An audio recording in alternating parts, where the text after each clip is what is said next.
चलिए इस बड़े जियोपॉलिटिकल बदलाव को समझते हैं जिसकी शुरुआत अमेरिका के एक चौंकाने वाले कदम से हुई है। अमेरिका ने भारत पर लगे भारी टैरिफ हटाने के संकेत दिए हैं। आखिर इस सडन चेंज की वजह क्या है?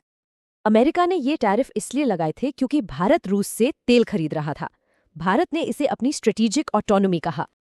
इसका नतीजा कुछ भारतीय सामानों पर 50% का भारी टैरिफ, जो दुनिया में सबसे ज्यादा में से एक है। अमेरिका का आधिकारिक कारण भारत के रूसी तेल इंपोर्ट में आई 30% की गिरावट। लेकिन सिर्फ तेल इंपोर्ट में कमी ही पूरी कहानी नहीं है। असली वजह तो कहीं ज्यादा बड़ी है।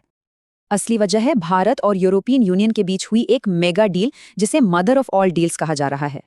ये एक ऐतिहासिक फ्री ट्रेड एग्रीमेंट है जिस पर करीब 20 साल से बात चल रही थी। अब जरा इसका स्केल देखिए। ये डील 2 अरब लोगों के बाजार को एक साथ लाती है। मतलब दुनिया की कुल जीडीपी का 25% हिस्सा। ये इसे अब तक की सबसे बड़ी ट्रेड डील्स में से एक बनाता है।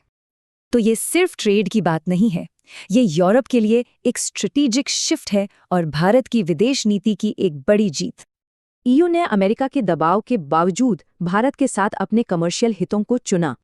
तो भारत में इससे क्या बदलेगा? यूरोपियन लग्जरी कार्स, वाइन और चॉकलेट्स जैसी चीजें काफी सस्ती हो सकती हैं, और बदले में भारत के टेक्सटाइल और ज्वेलरी जैसे प्रोडक्ट्स को बड़ी यूरोपियन मार्केट में जीरो टैरिफ एक्सेस मिलेगा। लेकिन एक जरूरी बात, इस डील में डेयरी और चावल जैसे भारत के सेंसिटिव सेक्टर्स को प्रोटेक्ट भी किया गया है।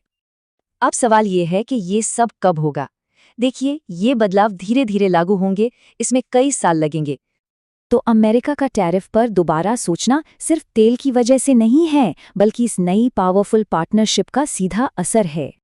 तो सवाल ये उठता है कि क्या दुनिया की बड़ी ताकतें अब ऐसे ही नए गठबंधन बनाएंगी? क्या यही ग्लोबल ट्रेड का भविष्य है?